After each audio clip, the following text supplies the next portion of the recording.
Tinubu advised to abolish state of origin concept in Nigeria.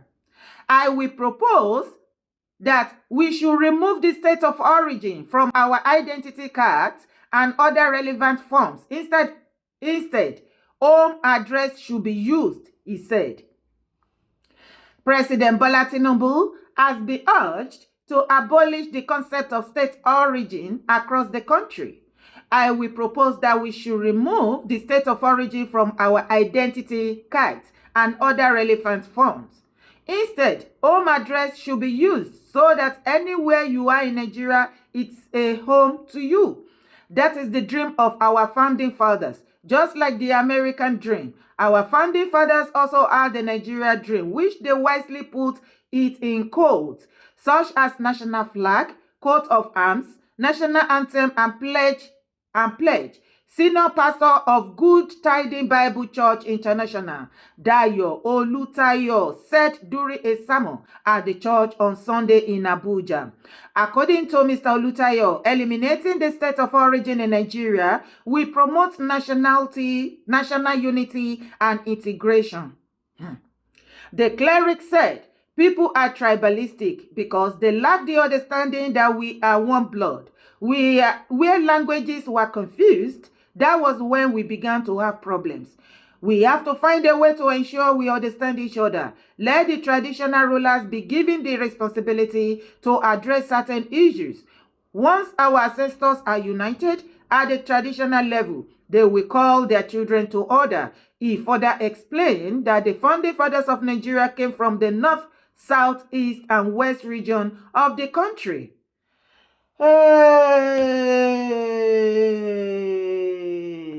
Òun ló ti gbọ́ yẹn, ọmọ Yorùbá pásítọ̀ Yorùbá ló sọ.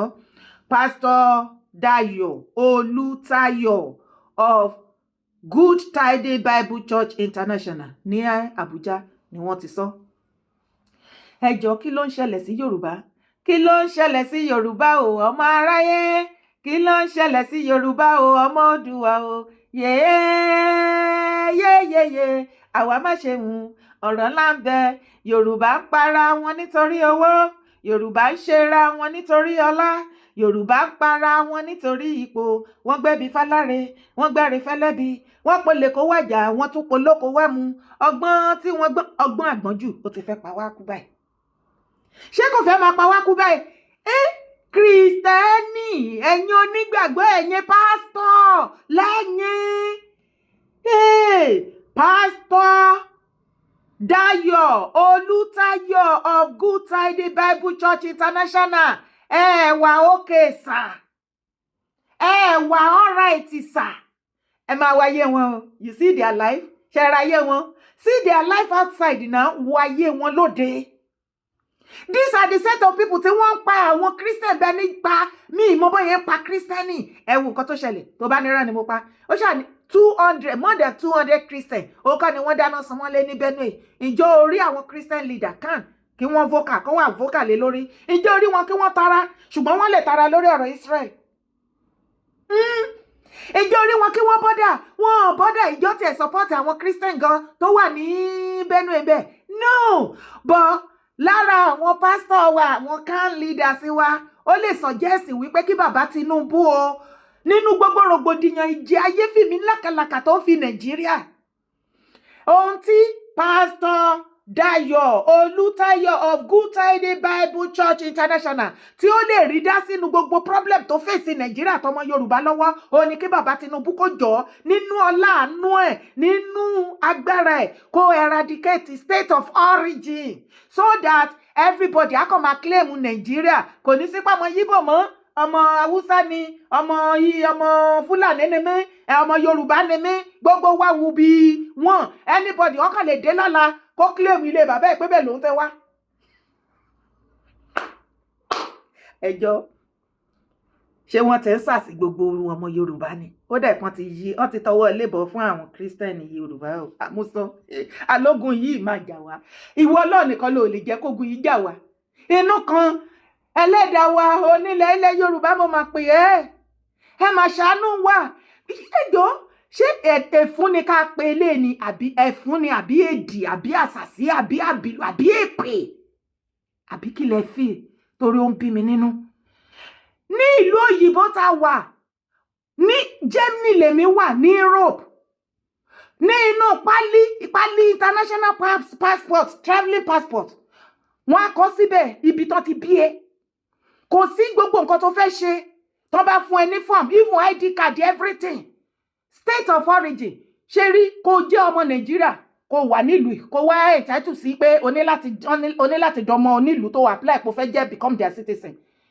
Tó bá fún ẹ nínú pálí ẹ, nínú form ẹ, nínú gbogbo everything, wọ́n yìí máa béèrè pé kí ni state of origin ẹ. Wọ́n á gbé pálí fún ẹ, o tó bá pass gbogbo exam tó qualify, wọ́n á fún ẹ. Ṣùgbọ́n ibi tó ti bí ẹ ní Africa, Nàìjíríà, wọ́n mọ̀, wọ́n á béèrè pé country wo ló ti wá? Nàìjíríà. Kí ni state of origin, ibo náà ti bí ẹ? Wọ́n yìí máa béèrè. Wọ́n máa kọ síbẹ̀ wípé this person ó ti become a German citizen but he or she is a Nigerian citizen born in so place. Ẹ jọ̀ọ́, ẹ bá mi béèrè lọ́wọ́ Pastor Dúrójoyè àbí kí ló pera wọn gan-an. Mo máa lọ wá kíní information yìí. Dayọ̀ Olútayọ̀. Ibo ni wọ́n ti eradicate state of origin? Ẹ gbà mí ọmọ Yorùbá, kí ló dé? Kí ló dé tẹ́ sọ̀rọ̀ gbogbo ọ̀rọ̀ yín di ẹgbìnrin ọ̀tẹ̀ bá tẹ́ pàkan nìkan rú? Ẹ kàn fẹ́ kẹ́yìn kan lálàáfíà ṣá lórí news òfò nínú Nàìjíríà. Torí mi ò rò wípé èèyàn kan ọpọlọ ẹ lè pé kó máa yànà òfò àtàdánù lẹ́nu. Ebi ń pa aráàlú, kò sọ̀rọ̀ nípa ibi tó ń pa àwọn aráàlú, àbí kò ní mẹ́mbà nínú church ni. Ẹ̀yin ọmọ Yorùbá tẹ́ lọ sínú church tẹ́ attend Good Tidings Bible Church International. Ṣé ẹ jẹ́ tètè gbé pastor yín Dayọ̀ Olútayọ̀ ẹ lọ examine brain ẹ̀ kó tó kó yín wọgbọ́ ẹ ṣú ọ̀pọ̀ ọmọ Yorùbá ni ṣá. Torí kò lè jọ ọmọ Yorùbá kó máa sọ̀rọ̀ bí ẹ̀dá, bí Àṣàkúrẹ́. Ó sọ̀rọ̀ bí ẹ̀dá, and I'm not sorry to say. Báwo ló ṣe máa ní pé gbogbo nǹkan tó wà láyé, gbogbo ìyà tó face, gbogbo problem tó face Nàìjíríà, pastor yóò rí nǹkan sọ láti advice bàbá Tinubu. Bó ti ẹ̀ jẹ́ insecurity, kí ni? Kò rí nǹkan sọ ńbẹ̀. Kan eradicate state of origin. Ó ti tán, kí la wá ń jà fún gbà yẹn? Kò ní ìdí ká protect ilẹ̀ Yorùbá, kí ni ìwà tèmi wá múra kankan wípé a fẹ́ protect ilẹ̀ Yorùbá àtọmọ Yorùbá. Ẹ jẹ́ àfi gbogbo ẹ̀ sílẹ̀ bẹ́ẹ̀ yẹn kó ní kálukú máa ṣe wọ́n lọ. Kò jù bẹ́ẹ̀ lọ.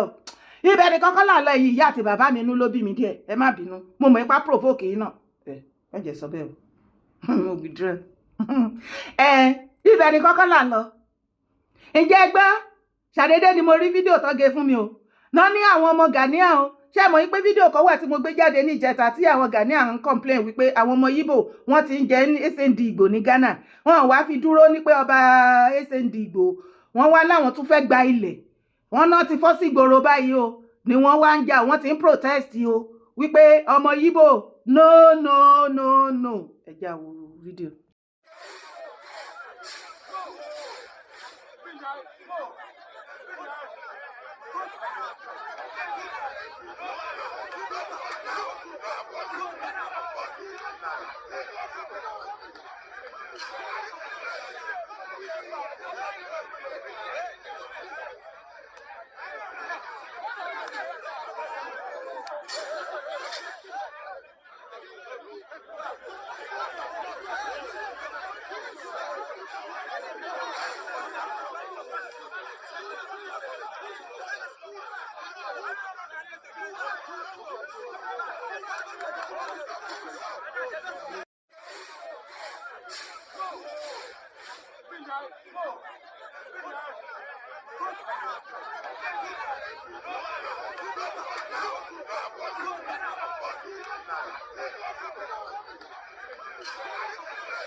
Ó ti rí.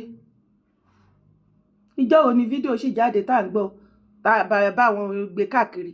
Wọ́n ti ń protest. Ọmọ Ghanaian ní action. Àbí kí lẹ fi?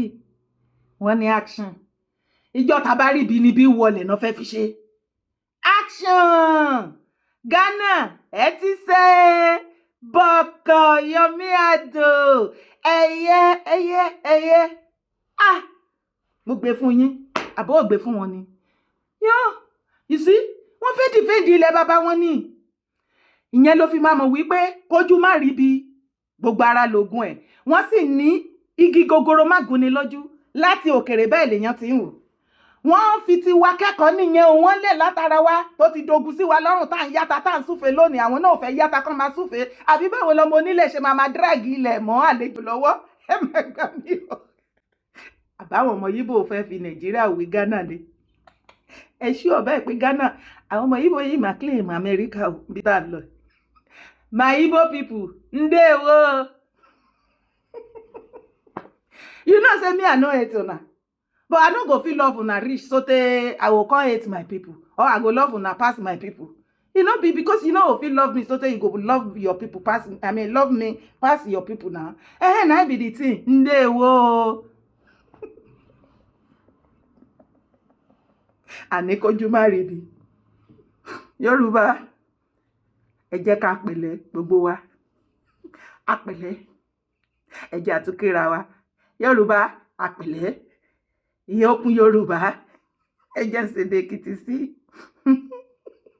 àwọn ọmọ Yíbò rí nǹkan tó ń fojú wa rí àwọn ọmọ ọlọ́mọ yìí àti wèrè bọ́lẹ̀ èèbà ilẹ̀ Yorùbá nìkan ni gbogbo rádaràdá gbà ibẹ̀ ló gbòlè tó gbọ̀lẹ̀ tó gba rádaràdá tó gba rándanrandan bọ́mọ onílùú bá ṣe nǹkan tíntínní wọn á ní kán bẹ́ orí ẹ̀ ṣùgbọ́n bá àlejò bá ṣe nǹkan fẹ̀rẹ̀gẹ̀dẹ̀ wàá máa gbọ́ fi ilé àlejò ni ilẹ̀ Yorùbá nìkan ló ti rí nígbà táwọn Ghana ò ya wèrè nígbà tọmọ nǹkan tọmọ pé ilẹ̀ baba wọn jẹ wọn lógún pé tó bá lọ síbẹ̀síbẹ̀ ó ní history àwọn kan ó wo ẹ ṣé gbogbo ẹ̀yin tẹ́ ń bá mi subscribe sórí YouTube channel tẹ́tẹ̀ ń fún mi ní support ẹ ní dálé ayé ṣe mo mọ́ lóore o má sì gbàgbé láti bá mi continue bá mi thumb up lórí fídíò bá mi like ẹ sí bá mi share kó kan gbogbo ọmọ Yorùbá létí ẹ bá mi share kó dọ́dọ̀ gbogbo àwọn àgbẹ̀gbẹ̀ ilẹ̀ Yorùbá ẹ jẹ́ kán mọ pásítọ̀ tó ní kí bàbá Tinubu kán eradicate kán pa state of origin rẹ nínú international passport nínú identity card at every other form tó bá fẹ́ fi Nàìjíríà pé kọ́kọ́ máa kọ Nàìjíríà wípé pásítọ̀ Ládùjọyè